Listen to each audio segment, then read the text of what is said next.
Sir, গোলাম আপনাকে সবার চোখ ফাঁকি দিল, আমার চোখও ফাঁকি দিতে পারে নাই। আজকে ওর পর্দা ফাঁস করে দিব।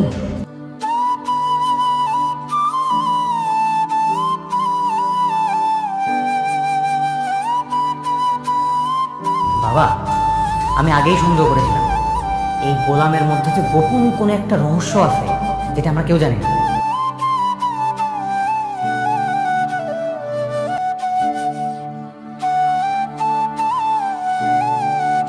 আমারও না ইদানিং ওকে সন্দেহ হচ্ছে। বলেন তো মনির কাকা, ওর আসল কাহিনীটা কি? আমিও জানতে চাই।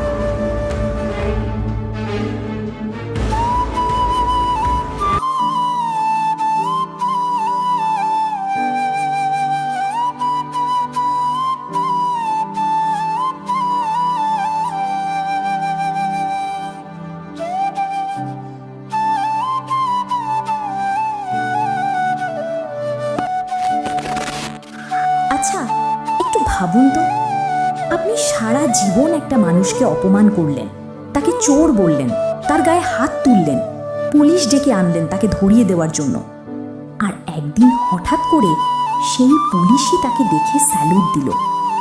সেই মুহূর্তে আপনার বুকের ভেতর কেমন লাগবে? লজ্জা, ভয়, নাকি এমন একটা অনুভূতি যার কোনো নাম নেই?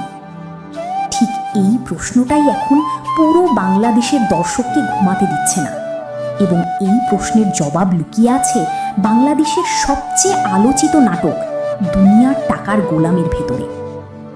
আমি আজকে এই নাটকটার এমন কিছু রহস্য আপনাদের সামনে খুলে ধরব যেটা জানার পর আপনি নিজেই বলবেন এই নাটকটা শুধু একটা নাটক না, এটা একটা আয়না, আমাদের সমাজের, আমাদের মানসিকতার, আমাদের টাকার প্রতি যে অন্ধ পূজার সেই আয়না। নাটকের শুরু থেকেই আমরা দেখি সে 1000 কোটি টাকার ব্যবসায়ী, কর্মা গ্রুপ অফ ইন্ডাস্ট্রির মালিক, কিন্তু টাকার অহংকার তাকে কখনো ছুঁতে পারেনি। সে একজন মানুষ খুঁজছিল যে তাকে তার সম্পদের কারণে নয়, মানুষ হিসেবে ভালোবাসবে।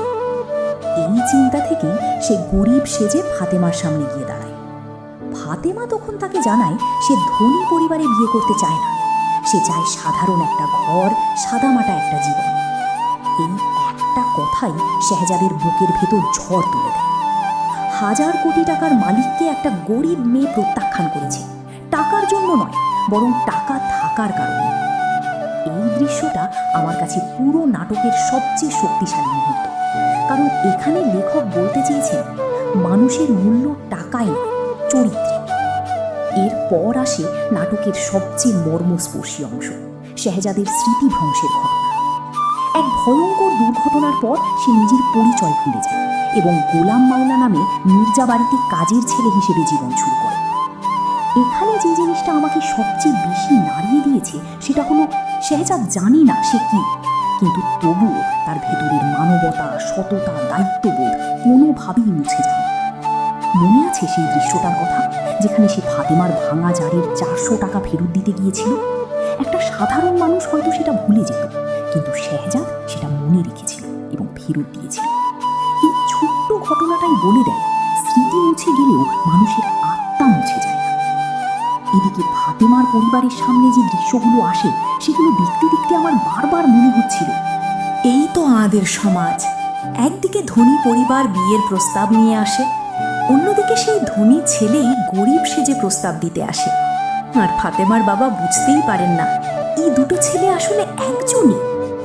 এই কমেডি অফ এরার্সের আড়ালে কিন্তু একটা গভীর বার্তা আছে। আমরা মানুষকে তার বাইরের রূপ দেখে বিচার করি, ভেতরটা দেখার চেষ্টা করি না। এবার আসি মনির কাকার প্রসঙ্গে, যে চরিত্রটা এই মুহূর্তে পুরো নাটকের সবচেয়ে বড় রহস্যের চাবিকাঠি। মনির কাকা হলেন মির্জা বাড়ির ড্রাইভার, কিন্তু শেষ পর্বে তিনি যা বললেন তা দর্শকদের রীতিমতো হতভম্ব করে দিয়েছে। তিনি দাবি করেছেন গোলামের আসল পরিচয় তিনি জানেন এবং প্রমাণ সহ সব ফাঁস করে দেবেন। এখন প্রশ্ন হলো, মনির কাকা কি শেহজাদের পুরনো বিশ্বস্ত লোক যে তাকে বাঁচাতে তার পরিচয় লুকিয়ে রেখেছে, নাকি সে দাউদ খানের দলের একজন বিশ্বাসঘাতক যে এই তথ্য ব্যবহার করে শেহজাদকে বিপদে ফেলতে চায়? এই দুটো সম্ভাবনাই সমান রকম রোমাঞ্চকর। দাউদ খানের চরিত্রটা নিয়ে একটু বিস্তারিত বলা দরকার, কারণ নাটকের যে ভিলেনাই সাইডটা আছে সেটা শুধু দাউদ খানকে কেন্দ্র করে। নাটকে ইঙ্গিত দেওয়া হয়েছে যে শেহজাদের বাবার মৃত্যুর পেছনে দাউদ খানের হাত আছে। শেহজাদের স্মৃতিভ্রংশও হয়তো কোনো পরিকল্পিত আক্রমণের ফল। যদি এটা সত্যি হয় তাহলে গোলাম পরিচয়ে মির্জা বাড়িতে থাকাটা শুধু অ্যামনেশিয়ার ঘটনা নয়, এটা হয়তো শেহজাদকে রক্ষা করার একটা কৌশল। হয়তো মনির কাকাই তাকে লুকিয়ে রেখেছেন এই পরিচয়ে, যাতে দাউদ খান তাকে খুঁজে না পায়। আর এই থিওরিটা যদি সত্যি হয় তাহলে পরবর্তী পর্বগুলো এমন একটা প্রতিশোধের গল্প হতে পারে যা দর্শক হিসেবে আমরা কখনো ভুলব না। শেহজাদের মা এবং স্ত্রীর দৃশ্যগুলো দেখতে দেখতে আমার বুকে একটা চাপ অনুভব হচ্ছিল। যখন তার মা ছবি দেখিয়ে বলছেন, এই দেখো তোমার আর আমার ছবি, এখনো চিনতে পারছো না? এই দৃশ্যে অভিনয়ের গভীরতা এত বেশি ছিল যে আমার চোখে পানি চলে এসেছিল। একজন মা তার ছেলেকে চিনতে পারছেন, কিন্তু ছেলে তাকে চিনতে পারছে না। এর চেয়ে বড় কষ্ট একজন মায়ের জীবনে আর কি হতে পারে? আর যখন শেহজাদ বলছে, আমি গোলাম মাওলা, মির্জা বাড়ির কাজের লোক, এই কথাটা শুনে মায়ের মুখের যে অভিব্যক্তি, তা কোনো অভিনয় মনে হয়নি, মনে হয়েছে সত্যিকারের যন্ত্রণা। এবার একটু বলি, এই নাটকটা কেন এত ভাইরাল হয়েছে। কারণটা খুব সহজ। এই নাটক শুধু বিনোদন দেয় না, চিন্তা করায়। আমরা প্রতিদিন এমন মানুষ দেখি যাদের আমরা টাকা বা পদমর্যাদা না থাকার কারণে ছোট করি, কিন্তু দুনিয়ার টাকার গোলাম আমাদের প্রশ্ন করে, যদি জানতে পারো যাকে তুমি এতদিন অপমান করেছিলে সে আসলে 1000 কোটি টাকার মালিক, তখন কি করবে? অনুশোচনা করবে। কিন্তু সেই অনুশোচনা কি সত্যিকারের, না শুধু পরিস্থিতির চাপে পড়ে? এই প্রশ্নটার উত্তর নাটকের শেষ দিকে আসবে, এবং আমার ধারণা সেটাই হবে এই নাটকের সবচেয়ে বড় শিক্ষা। শেষে বলতে চাই, দুনিয়ার টাকার গোলাম এখন পর্যন্ত যা দেখিয়েছে তা সত্যিই অসাধারণ। গল্পের বুনন, চরিত্রের গভীরতা এবং প্রতিটি পর্বের শেষে যে ক্লিফহ্যাঙ্গার রাখা হচ্ছে, এগুলো প্রমাণ করে বাংলা নাটক আন্তর্জাতিক মানে পৌঁছাতে পারে। চতুর্থ পর্বের জন্য অপেক্ষা করতে করতে মনে হচ্ছে এটাই সেই পর্ব যেখানে মনির কাকার মুখ থেকে বেরোবে সেই সত্য যা পুরো মির্জা পরিবারের পায়ের তলার মাটি সরিয়ে দেবে। আপনার কি মনে হয়, গোলাম সত্যিই শেহজাদ? আর মনির কাকা কি ভালো না খারাপ? নিচে কমেন্ট করুন। এবং যদি এই ভিডিওটা ভালো লেগে থাকে তাহলে লাইক দিন, চ্যানেল সাবস্ক্রাইব করুন এবং বেল আইকনটা অন করে রাখুন, যাতে পরবর্তী পর্বের আপডেট সাথে সাথে পেতে পারেন। আচ্ছা, একটু ভাবুন তো, আপনি সারা জীবন একটা মানুষকে অপমান করলেন, তাকে চোর বললেন, তার গায়ে হাত তুললেন, পুলিশ ডেকে আনলেন তাকে ধরিয়ে দেওয়ার জন্য, আর একদিন হঠাৎ করে সেই পুলিশই তাকে দেখে স্যালুট দিল। সেই মুহূর্তে আপনার বুকের ভেতর কেমন লাগবে? লজ্জা, ভয়, নাকি এমন একটা অনুভূতি যার কোনো নাম নেই? ঠিক এই প্রশ্নটাই এখন পুরো বাংলাদেশের দর্শককে ঘুমাতে দিচ্ছে না, এবং এই প্রশ্নের জবাব লুকিয়ে আছে বাংলাদেশের সবচেয়ে আলোচিত নাটক দুনিয়ার টাকার গোলামের ভেতরে। আমি আজকে এই নাটকটার এমন কিছু রহস্য আপনাদের সামনে খুলে ধরব, যেটা জানার পর আপনি নিজেই বলবেন, এই নাটকটা শুধু একটা নাটক না, এটা একটা আয়না। আমাদের সমাজের, আমাদের মানসিকতার, আমাদের টাকার প্রতি যে অন্ধ পূজার সেই আয়না। নাটকের শুরু থেকেই আমরা দেখি সে 1000 কোটি টাকার ব্যবসায়ী, কর্মা গ্রুপ অফ ইন্ডাস্ট্রির মালিক, কিন্তু টাকার অহংকার তাকে কখনো ছুঁতে পারেনি। সে একজন মানুষ খুঁজছিল যে তাকে তার সম্পদের কারণে নয়, মানুষ হিসেবে ভালোবাসবে। এই চিন্তা থেকেই সে গরিব সেজে ফাতেমার সামনে গিয়ে দাঁড়ায়। ফাতেমা তখন তাকে জানায় সে ধনী পরিবারে বিয়ে করতে চায় না, সে চায় সাধারণ একটা ঘর, সাদামাটা একটা জীবন। এই একটা কথাই শেহজাদের বুকের ভেতর ঝড় তুলে দেয়। 1000 কোটি টাকার মালিককে একটা গরিব মেয়ে প্রত্যাখ্যান করেছে, টাকার জন্য নয়, বরং টাকা থাকার কারণে। এই দৃশ্যটা আমার কাছে পুরো নাটকের সবচেয়ে শক্তিশালী মুহূর্ত, কারণ এখানে লেখক বলতে চেয়েছেন মানুষের মূল্য টাকায় নয়, চরিত্রে। এরপর আসে নাটকের সবচেয়ে মর্মস্পর্শী অংশ, শেহজাদের স্মৃতিভ্রংশের ঘটনা। এক ভয়ঙ্কর দুর্ঘটনার পর সে নিজের পরিচয় ভুলে যায় এবং গোলাম মাওলা নামে মির্জা বাড়িতে কাজের ছেলে হিসেবে জীবন শুরু করে। এখানে যে জিনিসটা আমাকে সবচেয়ে বেশি নাড়িয়ে দিয়েছে সেটা হলো শেহজাদ জানি না সে কি, কিন্তু তবুও তার ভেতরের মানবতা, সততা, দায়িত্ববোধ কোনোভাবেই মুছে যায়। মনে আছে সেই দৃশ্যটার কথা, যেখানে সে ফাতেমার ভাঙা জারির 400 টাকা ফেরত দিতে গিয়েছিল? একটা সাধারণ মানুষ হয়তো সেটা ভুলে যেত, কিন্তু শেহজাদ সেটা মনে রেখেছিল এবং ফেরত দিয়েছিল। এই ছোট্ট ঘটনাটাই বলে দেয়, স্মৃতি মুছে গেলেও মানুষের আত্মা মুছে যায় না। এদিকে ফাতেমার পরিবারের সামনে যে দৃশ্যগুলো আসে, সেগুলো দেখতে দেখতে আমার বারবার মনে হচ্ছিল, এই তো আমাদের সমাজ। একদিকে ধনী পরিবার বিয়ের প্রস্তাব নিয়ে আসে, অন্যদিকে সেই ধনী ছেলেই গরিব সেজে প্রস্তাব দিতে আসে। আর ফাতেমার বাবা বুঝতেই পারেন না এই দুটো ছেলে আসলে একজনই। এই কমেডি অফ এরার্সের আড়ালে কিন্তু একটা গভীর বার্তা আছে। আমরা মানুষকে তার বাইরের রূপ দেখে বিচার করি, ভেতরটা দেখার চেষ্টা করি না। এবার আসি মনির কাকার প্রসঙ্গে, যে চরিত্রটা এই মুহূর্তে পুরো নাটকের সবচেয়ে বড় রহস্যের চাবিকাঠি। মনির কাকা হলেন মির্জা বাড়ির ড্রাইভার, কিন্তু শেষ পর্বে তিনি যা বললেন তা দর্শকদের রীতিমতো হতভম্ব করে দিয়েছে। তিনি দাবি করেছেন গোলামের আসল পরিচয় তিনি জানেন এবং প্রমাণ সহ সব ফাঁস করে দেবেন। এখন প্রশ্ন হলো, মনির কাকা কি শেহজাদের পুরনো বিশ্বস্ত লোক যে তাকে বাঁচাতে তার পরিচয় লুকিয়ে রেখেছে, নাকি সে দাউদ খানের দলের একজন বিশ্বাসঘাতক যে এই তথ্য ব্যবহার করে শেহজাদকে বিপদে ফেলতে চায়? এই দুটো সম্ভাবনাই সমান রকম রোমাঞ্চকর। দাউদ খানের চরিত্রটা নিয়ে একটু বিস্তারিত বলা দরকার, কারণ নাটকের যে ভিলেনাই সাইডটা আছে সেটা শুধু দাউদ খানকে কেন্দ্র করে। নাটকে ইঙ্গিত দেওয়া হয়েছে যে শেহজাদের বাবার মৃত্যুর পিছনে দাউদ খানের হাত আছে। শেহজাদের স্মৃতিভ্রংশও হয়তো কোনো পরিকল্পিত আক্রমণের ফল। যদি এটা সত্যি হয়, তাহলে গোলাম পরিচয়ে মির্জা বাড়িতে থাকাটা শুধু অ্যামনেশিয়ার ঘটনা নয়, এটা হয়তো শেহজাদকে রক্ষা করার একটা কৌশল। হয়তো মনির কাকাই তাকে লুকিয়ে রেখেছেন এই পরিচয়ে, যাতে দাউদ খান তাকে খুঁজে না পায়। আর এই থিওরিটা যদি সত্যি হয়, তাহলে পরবর্তী পর্বগুলো এমন একটা প্রতিশোধের গল্প হতে পারে যা দর্শক হিসেবে আমরা কখনো ভুলব না। শেহজাদের মা এবং স্ত্রীর দৃশ্যগুলো দেখতে দেখতে আমার বুকে একটা চাপ অনুভব হচ্ছিল। যখন তার মা ছবি দেখিয়ে বলছেন, এই দেখো তোমার আর আমার ছবি, এখনো চিনতে পারছো না? এই দৃশ্যে অভিনয়ের গভীরতা এত বেশি ছিল যে আমার চোখে পানি চলে এসেছিল। একজন মা তার ছেলেকে চিনতে পারছেন, কিন্তু ছেলে তাকে চিনতে পারছে না। এর চেয়ে বড় কষ্ট একজন মায়ের জীবনে আর কি হতে পারে?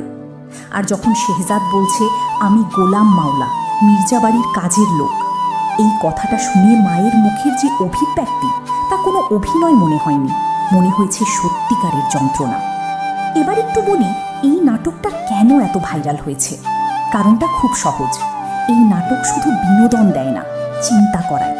আমরা প্রতিদিন এমন মানুষ দেখি যাদের আমরা টাকা বা পদমর্যাদা না থাকার কারণে ছোট করি, কিন্তু দুনিয়ার টাকার গোলাম আমাদের প্রশ্ন করে, যদি জানতে পারো যাকে তুমি এতদিন অপমান করেছিলে সে আসলে 1000 কোটি টাকার মালিক, তখন কি করবে? অনুশোচনা করবে। কিন্তু সেই অনুশোচনা কি সত্যিকারের, না শুধু পরিস্থিতির চাপে পড়ে? এই প্রশ্নটার উত্তর নাটকের শেষ দিকে আসবে, এবং আমার ধারণা সেটাই হবে এই নাটকের সবচেয়ে বড় শিক্ষা। শেষে বলতে চাই, দুনিয়ার টাকার গোলাম এখন পর্যন্ত যা দেখিয়েছে তা সত্যিই অসাধারণ।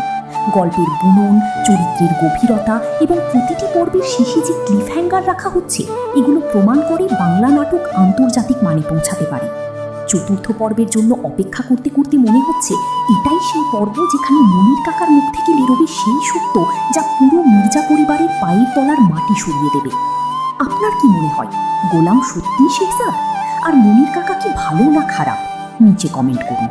এবং যদি এই ভিডিওটা ভালো লেগে থাকে তাহলে লাইক দিন, চ্যানেল সাবস্ক্রাইব করুন এবং বেল আইকনটা অন করে রাখুন, যাতে পরবর্তী পর্বের আপডেট সাথে সাথে পেতে পারেন।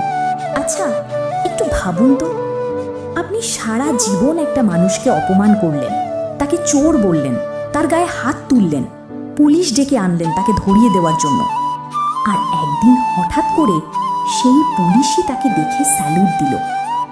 সেই মুহূর্তে আপনার বুকের ভেতর কেমন লাগবে? লজ্জা, ভয়, নাকি এমন একটা অনুভূতি যার কোনো নাম নেই? ঠিক এই প্রশ্নটাই এখন পুরো বাংলাদেশের দর্শককে ঘুমাতে দিচ্ছে না, এবং এই প্রশ্নের জবাব লুকিয়ে আছে বাংলাদেশের সবচেয়ে আলোচিত নাটক দুনিয়ার টাকার গোলামের ভেতরে। আমি আজকে এই নাটকটার এমন কিছু রহস্য আপনাদের সামনে খুলে ধরব, যেটা জানার পর আপনি নিজেই বলবেন এই নাটকটা শুধু একটা নাটক না, এটা একটা আয়না। আমাদের সমাজের, আমাদের মানসিকতার, আমাদের টাকার প্রতি যে অন্ধ পূজার সেই আয়না। নাটকের শুরু থেকেই আমরা দেখি সে 1000 কোটি টাকার ব্যবসায়ী, কর্মা গ্রুপ অফ ইন্ডাস্ট্রির মালিক, কিন্তু টাকার অহংকার তাকে কখনো ছুতে পারেনি। সে একজন মানুষ খুঁজছিল যে তাকে তার সম্পদের কারণে নয়, মানুষ হিসেবে ভালোবাসবে। এই চিন্তা থেকেই সে গরিব সেজে ফাতেমার সামনে গিয়ে দাঁড়ায়।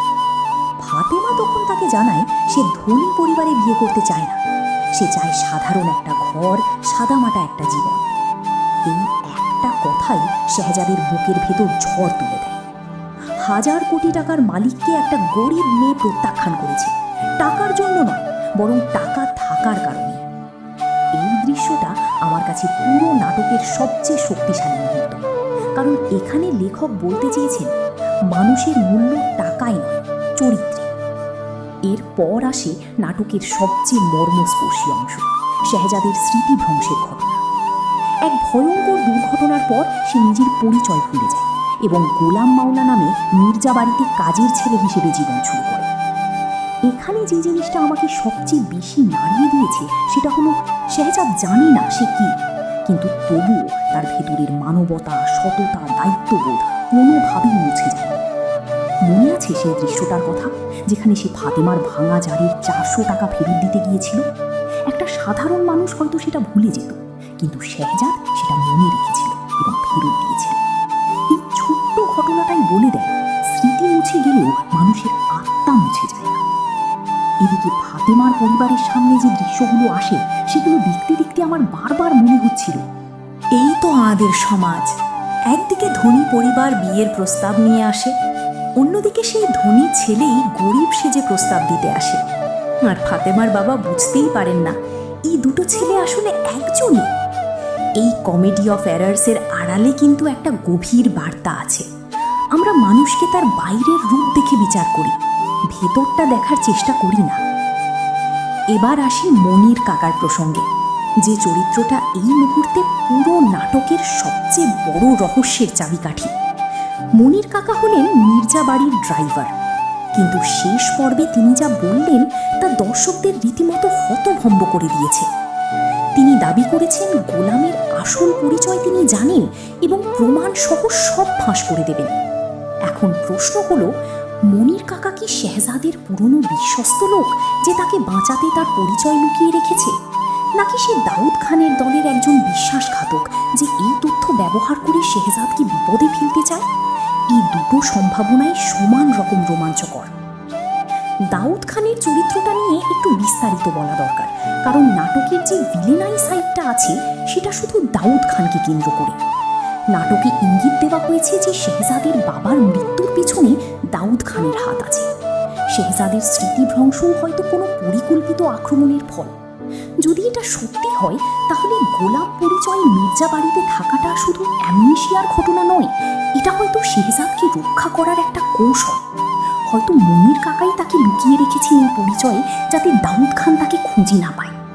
আর এই থিওরিটা যদি সত্যি হয়, তাহলে পরবর্তী পর্বগুলো এমন একটা প্রতিশোধের গল্প হতে পারে যা দর্শক হিসেবে আমরা কখনো ভুলব না। শেহজাদের মা এবং স্ত্রীর দৃশ্যগুলো দেখতে দেখতে আমার বুকে একটা চাপ অনুভব হচ্ছিল। যখন তার মা ছবি দেখিয়ে বলছেন, এই দেখো তোমার আর আমার ছবি, এখনো চিনতে পারছো না? এই দৃশ্যে অভিনয়ের গভীরতা এত বেশি ছিল যে আমার চোখে পানি চলে এসেছিল। একজন মা তার ছেলেকে চিনতে পারছেন, কিন্তু ছেলে তাকে চিনতে পারছে না। এর চেয়ে বড় কষ্ট একজন মায়ের জীবনে আর কি হতে পারে? আর যখন শেহজাদ বলছে, আমি গোলাম মাওলা, মির্জা বাড়ির কাজের লোক, এই কথাটা শুনে মায়ের মুখের যে অভিব্যক্তি, তা কোনো অভিনয় মনে হয়নি, মনে হয়েছে সত্যিকারের যন্ত্রণা। এবার একটু বলি, এই নাটকটা কেন এত ভাইরাল হয়েছে। কারণটা খুব সহজ। এই নাটক শুধু বিনোদন দেয় না, চিন্তা করায়। আমরা প্রতিদিন এমন মানুষ দেখি যাদের আমরা টাকা বা পদমর্যাদা না থাকার কারণে ছোট করি, কিন্তু দুনিয়ার টাকার গোলাম আমাদের প্রশ্ন করে, যদি জানতে পারো যাকে তুমি এতদিন অপমান করেছিলে সে আসলে 1000 কোটি টাকার মালিক, তখন কি করবে? অনুশোচনা করবে? কিন্তু সেই অনুশোচনা কি সত্যিকারের, না শুধু পরিস্থিতির চাপে পড়ে? এই প্রশ্নটার উত্তর নাটকের শেষ দিকে আসবে এবং আমার ধারণা সেটাই হবে এই নাটকের সবচেয়ে বড় শিক্ষা। শেষে বলতে চাই, দুনিয়ার টাকার গোলাম এখন পর্যন্ত যা দেখিয়েছে তা সত্যিই অসাধারণ। গল্পের বুনন, চরিত্রের গভীরতা এবং প্রতিটি পর্বের শেষে যে ক্লিফ হ্যাঙ্গার রাখা হচ্ছে, এগুলো প্রমাণ করে বাংলা নাটক আন্তর্জাতিক মানে পৌঁছাতে পারে। চতুর্থ পর্বের জন্য অপেক্ষা করতে করতে মনে হচ্ছে এটাই সেই পর্ব যেখানে মনির কাকার মুখ থেকে বেরোবে সেই সত্য যা পুরো মির্জা পরিবারের পায়ের তলার মাটি সরিয়ে দেবে। আপনার কি মনে হয়, গোলাম সত্যিই শেহজাদ? আর মনির কাকা কি ভালো না খারাপ? নিচে কমেন্ট করুন। এবং যদি এই ভিডিওটা ভালো লেগে থাকে তাহলে লাইক দিন, চ্যানেল সাবস্ক্রাইব করুন এবং বেল আইকনটা অন করে রাখুন, যাতে পরবর্তী পর্বের আপডেট সাথে সাথে পেতে পারেন। আচ্ছা, একটু ভাবুন তো, আপনি সারা জীবন একটা মানুষকে অপমান করলেন, তাকে চোর বললেন, তার গায়ে হাত তুললেন, পুলিশ ডেকে আনলেন তাকে ধরিয়ে দেওয়ার জন্য। আর একদিন হঠাৎ করে সেই পুলিশই তাকে দেখে স্যালুট দিল। সেই মুহূর্তে আপনার বুকের ভেতর কেমন লাগবে? লজ্জা, ভয়, নাকি এমন একটা অনুভূতি যার কোনো নাম নেই? ঠিক এই প্রশ্নটাই এখন পুরো বাংলাদেশের দর্শককে ঘুমাতে দিচ্ছে না, এবং এই প্রশ্নের জবাব লুকিয়ে আছে বাংলাদেশের সবচেয়ে আলোচিত নাটক দুনিয়ার টাকার গোলামের ভেতরে। আমি আজকে এই নাটকটার এমন কিছু রহস্য আপনাদের সামনে খুলে ধরব যেটা জানার পর আপনি নিজেই বলবেন, এই নাটকটা শুধু একটা নাটক না, এটা একটা আয়না। আমাদের সমাজের, আমাদের মানসিকতার, আমাদের টাকার প্রতি যে অন্ধ পূজার সেই আয়না। নাটকের শুরু থেকেই আমরা দেখি সে 1000 কোটি টাকার ব্যবসায়ী, কর্মা গ্রুপ অফ ইন্ডাস্ট্রির মালিক, কিন্তু টাকার অহংকার তাকে কখনো ছুতে পারেনি। সে একজন মানুষ খুঁজছিল যে তাকে তার সম্পদের কারণে নয়, মানুষ হিসেবে ভালোবাসবে। এই চিন্তা থেকেই সে গরিব সেজে ফাতেমার সামনে গিয়ে দাঁড়ায়। ফাতেমা তখন তাকে জানায় সে ধনী পরিবারে বিয়ে করতে চায় না, সে চায় সাধারণ একটা ঘর, সাদামাটা একটা জীবন। এই একটা কথাই শেহজাদের বুকের ভেতর ঝড় তুলে দেয়। 1000 কোটি টাকার মালিককে একটা গরিব মেয়ে প্রত্যাখ্যান করেছে, টাকার জন্য নয়, বরং টাকা থাকার কারণে। এই দৃশ্যটা আমার কাছে পুরো নাটকের সবচেয়ে শক্তিশালী মুহূর্ত, কারণ এখানে লেখক বলতে চেয়েছেন মানুষের মূল্য টাকায় নয়, চরিত্রে। এরপর আসে নাটকের সবচেয়ে মর্মস্পর্শী অংশ, শেহজাদের স্মৃতিভ্রংশের ঘটনা। এক ভয়ঙ্কর দুর্ঘটনার পর সে নিজের পরিচয় ভুলে যায় এবং গোলাম মাওলা নামে মির্জা বাড়িতে কাজের ছেলে হিসেবে জীবন শুরু করে। এখানে যে জিনিসটা আমাকে সবচেয়ে বেশি নাড়িয়ে দিয়েছে সেটা হলো শেহজাদ জানে না সে কি, কিন্তু তবুও তার ভেতরের মানবতা, সততা, দায়িত্ববোধ কোনোভাবেই মুছে যায়। মনে আছে সেই দৃশ্যটার কথা যেখানে সে ফাতেমার ভাঙা জারের 400 টাকা ফেরত দিতে গিয়েছিল? একটা সাধারণ মানুষ হয়তো সেটা ভুলে যেত, কিন্তু শেহজাদ সেটা মনে রেখেছিল এবং ফেরত দিয়েছিল। এই ছোট্ট ঘটনাটাই বলে দেয় স্মৃতি মুছে গেলেও মানুষের আত্মা মুছে যায় না। এদিকে ফাতেমার পরিবারের সামনে যে দৃশ্যগুলো আসে সেগুলো দেখতে দেখতে আমার বারবার মনে হচ্ছিল